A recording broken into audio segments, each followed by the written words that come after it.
up, Joseph Morris?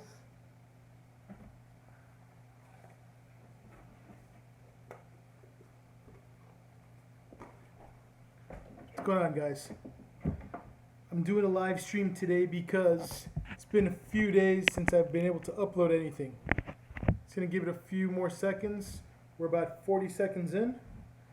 At the 1 minute mark, we'll go ahead and start. Get these glasses this way I don't look cross-eyed on here. Alright.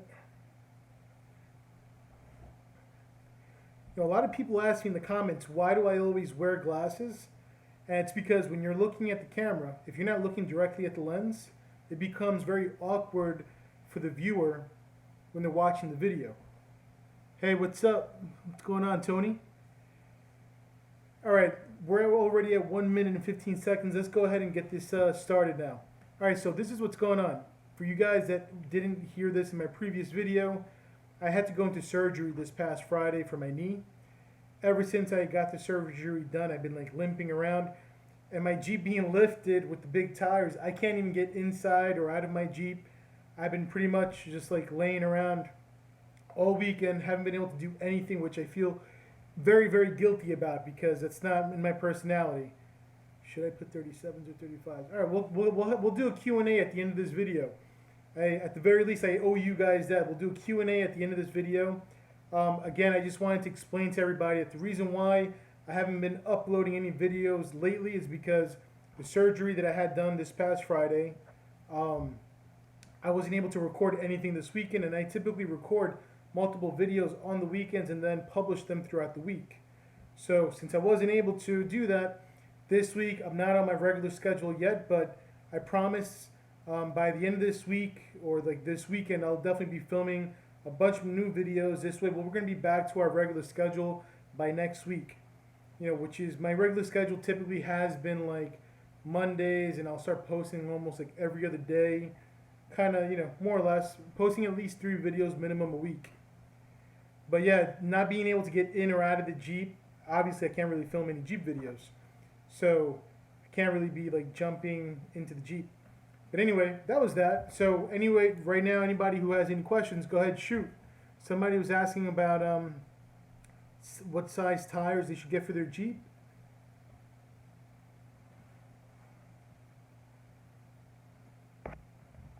Give it a couple of seconds. All right, I'm going to go ahead and we'll move on until some people go ahead and repost those questions. When you guys post questions in the chat, they scroll through, so I'm not able to scroll back to see them. In the meantime, one thing that I have been working on, I did order a couple of new products to bump up the security on the Jeep. I'm going to say 37s. I used to have 35s. Once you go with the 37s, trust me, you're not going to want to go back to 35s. I love the 37-inch tires. So anyway, as I was saying, I was been looking at more security products to beef up the security around my house, for the cars and that kind of thing. And I ordered a bunch of new products. Now I'm not going to reveal my entire security plan, but I'm going to be reviewing this specific product in one of the videos that are going to be coming up soon so that you guys can go ahead and use this. It's an awesome product.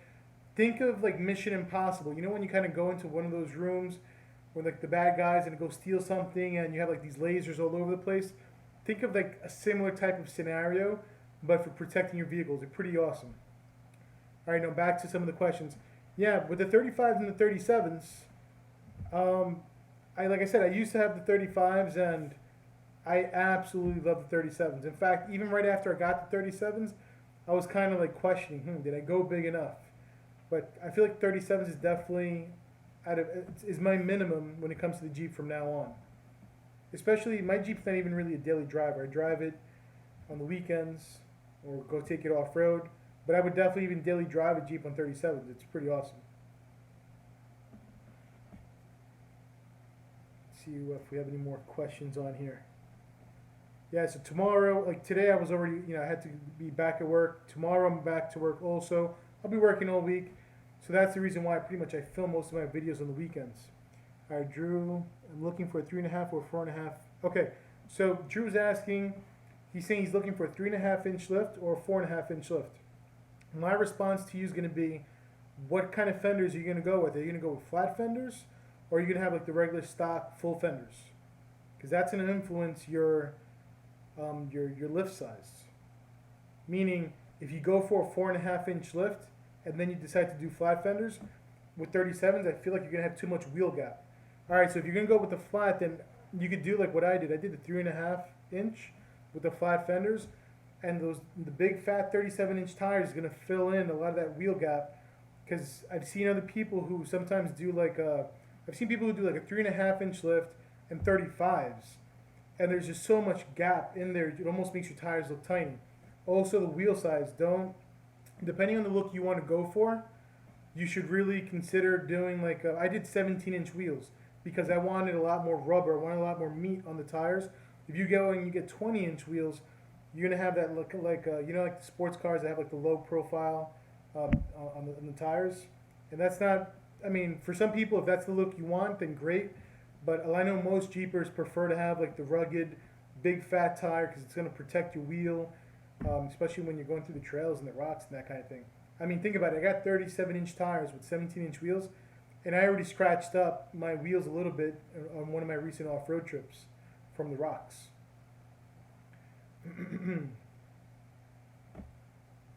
Go ahead and I'll answer a few more questions. But yeah, so like I said, guys, I'm going to basically go ahead and we'll be back to our regular schedule. By this weekend, I'll be filming more videos. I got some pretty cool things for the security. I also got products laying around my office that I've been receiving that I got to review, show you guys also. And I also have a problem with the Jeep, but I'm going to get into that in a future video. I need a suggestion on the tire carrier, but not crazy expensive. So, Drew, if you're going to go with the 37s, you're definitely going to want to get like a heavy-duty tire carrier. I have the AEV, which I know it's not very cheap. I know Tony, he's part of the, he's live right now also. He's actually watching this video. He's got like the slant back, what do you call this? Like the soft top with the little slant back. I think what the NX Trek top, I think it's called. He's gonna probably do the A standalone, which kind of gives you that tire that's on the slant, which I think that looks really cool also. I love the way that looks. Now I'm not going to recommend any cheap tire carriers because you don't want to hear anything rattling around. Yeah, the Trek Top NX, exactly. Specifically the Twill. The Twill one is the really nice one. Ace Engineering also, okay. The last thing you want to do is go really cheap with a tire carrier and be going off-road or you're on the beach and you hear all the rattling. My tire carrier makes absolutely no noise when I'm off-road. In fact, it actually did make a little bit of noise when I first got it, but that was just because it wasn't adjusted correctly. I took it back, they fixed it, and now it's completely silent. But I do like I love the look of the slant back, but I have a couple of concerns. I'm going to be selling my soft top, my factory soft top. All right, someone's asking, what fenders do I have? I have JCR off-roads. These are the mid-width Crusaders. The slant top, the only thing with the soft top that I've been researching is it's awesome, but on the trails, I've heard already about a few people saying that they've had branches go right through the soft top. Looks like the diesel. Yes, Brad. Actually, I'm sorry. Yeah, somebody, I don't know if it was you, Brad, or someone else mentioned if I saw the leaked photos from the new Jeep. I was actually going through all the options. I saw that they have a turbo diesel. I'm very excited. Now, on the new Jeep, on the new JL Wrangler, I also heard, I'm not sure if this has been confirmed or not, but I heard it has a slightly longer wheelbase, which I'm not excited about because, going over obstacles, that's not going to be a good thing. But besides that, I think the new Jeep does look pretty cool. I can't wait to see it in person or get some really close-up shots. The diesel's going to be awesome. I don't know how the hell I'm going to pull it off, but I'm going to try my hardest to see if I can pull off picking up one of those Jeeps also for this channel. So, again, I don't know how I'm going to pull it off because I just ordered a wide-body Hellcat Challenger. And the Jeep that I have right now, you can imagine that's not going anywhere. I already put way too much money into that Jeep. I'm keeping that Jeep. But I would love to see a diesel. Another thing that I read, actually, guys, regarding the new JL Wrangler is they're saying that a lot of the parts between the JK and the JL will be interchangeable. So that's also a possibility. I'm not going to trade in my JK. No way. In fact, I was even thinking, I'm not sure. If I even figure out a way to get this new JL Wrangler, I'm obviously going to have to modify it very slowly because I've already dumped a bunch of money into my current Jeep and the new Challenger, that's coming on the way. But I was even thinking, if I want to turn one of these Jeeps into a monster and the parts really are interchangeable, maybe I could even pick up a JL Wrangler with the diesel and rip the axles off of my current JK, throw them on the JL, keep the JL with the 37s, and then little by little save up and throw Dana 60s, Pro Rock 60s on my current Jeep and do 40-inch tires. Who knows? We'll see. I mean, it really depends actually on the progress of the YouTube channel also. The YouTube channel has been doing awesome lately. I just bought a Hard Rock. Brad's talking here. About 10K into my lift transfers, I'll do it. Yeah, you see, if you guys, and it sucks because it's like for people who just bought their Jeeps, like I did also, like for 2017, 2018. Now you got the new Jeep coming out, and everybody's going to be kind of like, oh, should I have waited? But don't forget one thing, and this always happens. Every time a new vehicle comes out, see, somebody's asking a question. 2015 Ruby Hard Rock, should I trade it in for a JL? See, if you got the 2015 and you're not in a rush to, if you're happy with it, I would wait. I mean, me, for example, I try and get new vehicles because I run this YouTube channel, so I want to show you guys the new vehicles and modify them. But let me explain something real quick. Every time a new vehicle comes out, you never want to buy that first year model of that vehicle. I'll give you a perfect example. When I purchased my first Corvette, which was a 2006 C6, it was a yellow Corvette. I'm not sure. There may be one video on this channel. It was like one of my original videos. When that first Corvette came out, I bought a 2006. 2005 was the first C6 Corvette. And it had like all these little weird issues. One weird issue was you always had to park it in reverse. If you had the stick, the manual transmission, if you forgot to park it in reverse and you come to your car the next day to turn it on, your battery would be dead. And it's just like, it's a perfect example of these weird little quirky issues that you'll come across when you buy a first, like the first model year of a vehicle when it first comes out. So to the guy that just asked and you have that 2015 Hard Rock, you know what? I'm sure your 2015 Hard Rock is awesome right now. And if you're not in a rush to go to the JL, maybe you might want to wait a year for them to figure out the bugs and get the next one. Me personally, if I can pull it off and get it, the JL, I will. But again, I'm doing this also because of the YouTube channel. Well, and I love Jeeps also, of course. And I'm also extremely impatient. But it does concern me. If I got the new JL, and let's just say this new turbo diesel that they're going to put in has some kind of issues. You and I both know I'm probably going to have no warranty because I'm going to be modifying my Jeep. And whether or not my modifications cause the issue or not, I know there's that law where they have to prove that my modification caused the problem. But in reality, a lot of that, yes, it's an actual law, but it's kind of BS. I mean, you're never going to have, unless you're filthy rich, you're never going to have enough money to fight lawyers when it comes to like a car brand like Jeep or something like that. So I know people that with the Dodge Challengers that have actually had, I know a guy with a Dodge Challenger, he's part of the my Mopar Misfits group. He installed an air suspension, his motor went out, and they actually blamed the air suspension. They voided his warranty because of the air suspension. It's just nonsense. It happens sometimes. So unless you're actually an attorney yourself and you don't have to pay the legal fees and you can do it, then great. All right, we got questions.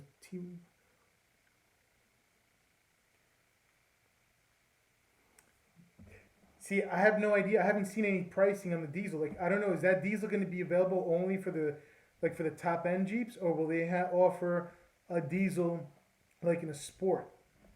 If they offer the diesel like in a lower end model, like in a non-Rubicon model, I would probably consider doing something like that since I already have the Rubicon.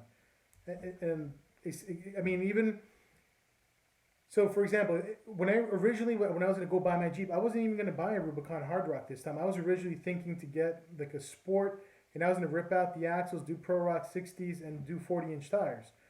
Because if you're gonna, this makes no sense to get a Rubicon if you're gonna replace the axles and lose your lockers and all that stuff. So maybe that's like a route I could take, but I really want to try and get that turbo diesel. So I haven't seen them mention anything online about that turbo diesel only being available on the Rubicon. If I'm wrong, Tony, I don't know, anybody let me know. Yeah, okay. I just, if it was up to me, I would be happy with like a base JL Wrangler with a turbo diesel and then start modifying it from there. Since it's going to get modified slowly, I'm going to make that JL Wrangler my train vehicle. In fact, you know what? I have a Nissan Altima that's a lease, and I mentioned this in one of my previous videos. My Nissan Altima lease expires this year, so I'm definitely going to have to get another vehicle regardless, because I'm not driving a Hellcat to the train station. And initially the JL Wrangler, it'll be kind of stock. You know, I won't put any of like the expensive light bars or anything like that like I have on my Jeep right now. So if it's sitting at the train station, hopefully it shouldn't be that much of a target. All right, we're actually 16 minutes in already. Any other question, guys? I'm actually so excited about the security product. And you know what it is? If you were a millionaire, would you only get Jeeps? If I was a millionaire, no, I would not only get Jeeps. I would have, if I was a millionaire, I'd have like a house. And then I'd have like a little separate garage that's the size of a house for my vehicles. And I would definitely have my sports cars, my muscle cars, the Jeep. For an off-road vehicle, yes, I would definitely have a Jeep though. I mean, I can't think of another vehicle that's going to beat a Jeep off-road. Just I'm reading by the Rubicon. I got you. Yeah, I understand what you're saying, Tony. Actually, that's the other thing too. No, I didn't lease the Hellcat. I actually ordered it. I put the Corvette as a down payment. The videos from the off-road event, there's tons of footage that I gotta still go through, and I'm actually gonna be working on that during this week. I'm gonna start pulling any of the cool clips that I can from that. I also want to mention, guys, I mentioned in a previous video that I want to repeat the off-road trip for the last Saturday of this month. So it's gonna be the last Saturday of this August. We'll try and shoot to go back up there, and we'll try and do green and blue trails. What do you think of the new Land Rover Defender? So these Land Rovers, I haven't seen the Defender specifically, but I mean, when you look at any, I went on an off-road trip. It was like it was at Roush Creek. It was like one of those 101 classes, like a few years back when I had my last Jeep. They had a brand new Range Rover, and I know Range Rovers are supposed to be capable vehicles. But this brand new Range Rover, I felt bad for the owner. We were all going through these trails. He was scraping like crazy underneath. And halfway through the off-road like class that we were taking, at lunchtime he called it quits. He was like done. He's like, I'm going home. He didn't want to deal with it anymore because it's such an expensive vehicle, and he was scratching it up. Granted, you know, modified Jeeps are also expensive, but a stock Range Rover doesn't have the height or the big tires like you could put on a Jeep. All right, I missed that last chat message that someone just posted. You know, the Jeeps are like Legos. They really are. Like with the Jeep, you could just build it up as crazy as you want. Put huge tires. 2018 Land Rover Defender on 37s plus 3.5. Looks like a Jeep starting. Okay, you know what? That's kind of crazy. I'm gonna check out that new Defender then. He was mentioning that it has a 3.5-inch lift and 35-inch tires. You really shouldn't get a Range if you want to be. Yeah, I mean, I'm gonna look into the details of that Range Rover. I'm actually shocked. I can't believe it actually has a 3.5-inch lift and 35s. In fact, if that's really the case, I'll take a look. I'd be curious about the wheelbase. But the one thing I'll say is, if it comes with those kind of mods already from the factory, that's good, because you know when you're putting money into these Jeeps and you're doing the lifts and the big tires like I did, that's money I'm never going to see back, which I don't understand that. I don't know why it's like that, but if I were to sell my Jeep, everybody says you're not allowed to charge people for the modifications you put into the Jeep, which I kind of think it's BS, because you get some of these other companies like AEV or Ruby Trucks, they do these big beautiful Jeeps and they're charging you for the mods. Not hearing compelling arguments. Okay. So that's the one thing. I mean, whereas if you're buying a vehicle that comes with these parts from the factory, when you resell it, you're not losing any money on those modifications. I'll give you a perfect example. I'm going to make a separate video about this also. But one of my coworkers, he has a 392 Challenger. This 392 Challenger, it's the regular 392 Challenger like the one I used to have, but he bought it from a dealership that had supercharged it themselves. So the supercharging price on it, it's very similar to the Jeep scams that I've been mentioning to you guys. They marked up the sticker price on this 392 Challenger by like 20 something thousand. So the guy paid like 70 something thousand dollars for this Challenger. So what's going to happen? He's going to take this Challenger. He'll have it for a year or two, who knows. But when he resells it, he just threw out 20 something thousand in the garbage because he's not going to get that money back. Smarter thing I would have done was get the supercharged, motor Challenger, which I can't even speak right. Get the Hellcat, which is already the supercharged version of the Challenger. So when you resell it, you're not taking the loss. Like he's going to take that huge loss on that vehicle. Now with these Jeeps, it's like my Jeep. I already poured so much money into it. I'm not going to sell it. All right, where Ruby Trucks is based out of? Somebody's asking a question. Yeah, Ruby Trucks. I love Ruby Trucks. I work with them all the time. I bought all my parts actually from Ruby Trucks. Guy's name is Ben Brindle. He's very helpful. And they build beautiful Jeeps. But I believe that the same way that a company like Ruby Trucks or AEV, the same way they can sell Jeeps that are modified and charge you for them, I feel like I should be able to do the same thing also. Like if I want to go ahead and sell my Jeep, I think I should be able to sell it and tack on the price of the mods because at the end of the day, if you find a buyer who's interested, I guess you could sell it. But I know a lot of people on the forums will give you crap for it. But I mean, at the end of the day, look at the what was it? That Mad Rock Jeep that I showed you. That Mad Rock Jeep had like $29,000 in modifications. Had the wrong gears. Doesn't have upgraded drive shafts or anything like that. My Jeep has the Pro Rock housing in the front to beef up the front rear drive shafts, replace the axle shafts front and rear. I mean, it doesn't. If they should be able to sell a Jeep that is built incorrectly for $29,000 over the sticker price, then I should at least be able to sell my Jeep if I really wanted to. But again, I love my Jeep. I'm not selling it anyway. Somebody was asking if I have the inner fenders on my Jeep. And the answer is yes. I bought the JCR off-road inner fenders from the same company that, I got the same inner fenders from the same company as the fenders, the mid-width Crusader ones. It's all JCR off-road. They sell the inner fenders and the fenders also. All right, we're already at 23 minutes, which is way too long.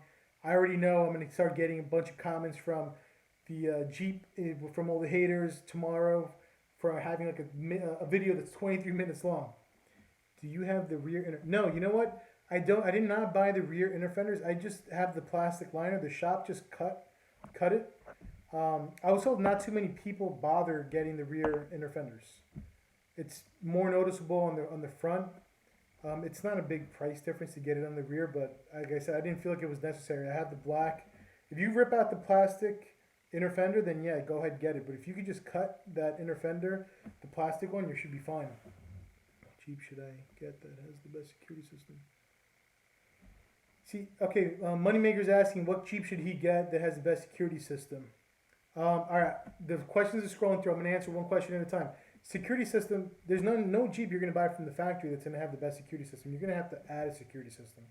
Now, you could add an alarm, but to be honest with you, even if you add an alarm, they're still going to be able to steal your vehicle. If somebody really wants to steal your vehicle, they're going to.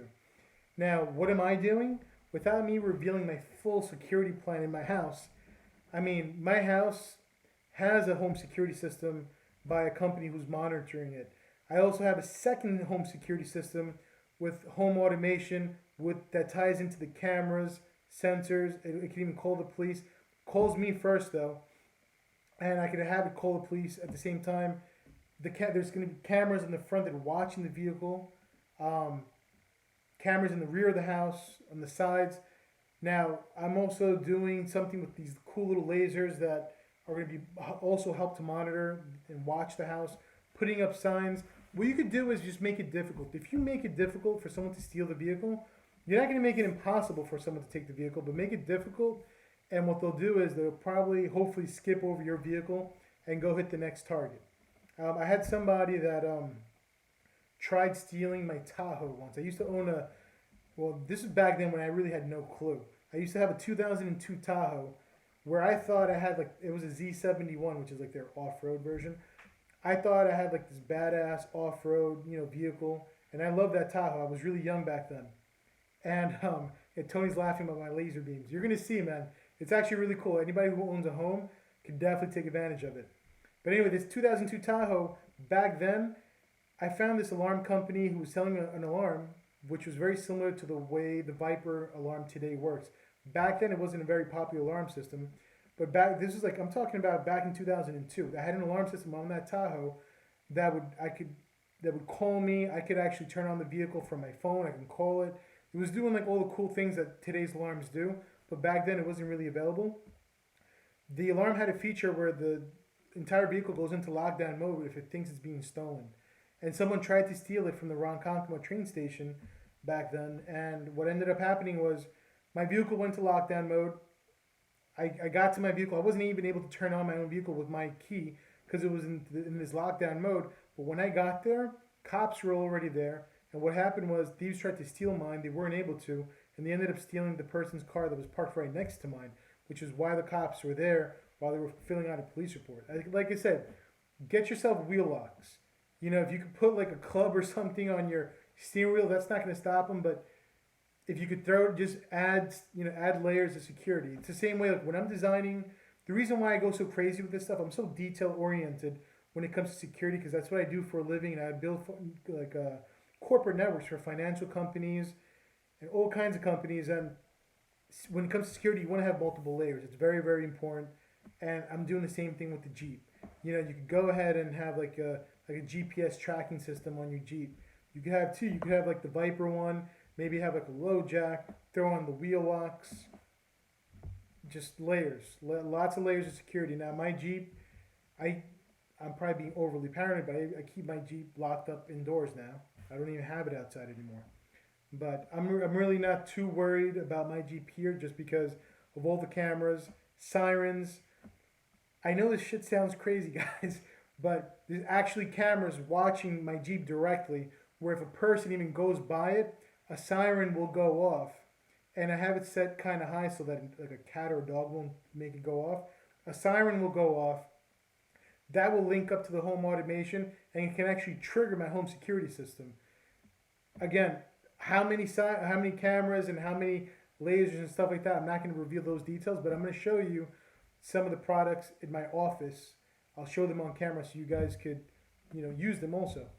I think it's really cool. It reminds me of like those Mission Impossible movies. I love it. All right, we're almost at half an hour, guys. It's been awesome having this live stream with you guys. I got to do more of these live streams. I really have a lot of fun doing the Q&As, and you guys post so many questions in the comments that I'm going to tell you right now. Go ahead, post your questions in the comments, and maybe I'll just put all the questions together and start responding to you guys through Q&A videos. Do you have inner fenders? No, on the rear inner fenders, I just had them cut the plastic liners. I have the stock plastic liner on my rear inner fenders. You could get away with just keeping your stock ones. You really don't need to change them if you don't want to. I mean, like I said, I think the difference might have been like $100, or it's very cheap for the rear inner fenders if you want to get the metal ones. But I got the plastic ones, and it's not really noticeable. On the front, you definitely want to get some nice metal inner fenders. It looks pretty good. All right, so I think I answered everybody's question. I'll give it 10 more seconds for any last minute questions. Okay, guys. All right, I think we're good with the questions. All right, guys, I want to thank you guys very much for watching. Again, we'll be back to the normal upload schedule next week. Why do you do these so late? I work a full-time job during the day. That's why I upload late usually. Do your front inner fenders rattle? You know what? My front inner fender did rattle when I first had it installed, but it was just rattling because it was kind of rubbing up against something. I went back to the shop. They adjusted it. It's perfect. So if it is rattling, I'm sure you just have to adjust something or whatever, but it shouldn't be rattling now. Yeah, guys, my upload schedule is typically, videos are going up usually between 5:30 p.m. and 6 because that's usually like the time it's easiest for me to upload when I get out of work. I film most of my videos on the weekends and I get them ready and publish them throughout the week around that time. So you guys will start seeing my regular videos again this weekend. I'll be shooting some videos, and this week I'll start working on the off-road footage to put a video together for you guys. Anyway, guys, thank you very much for hanging out. Awesome hanging out with you guys, and I hope you guys have a great night. Thanks for watching, guys.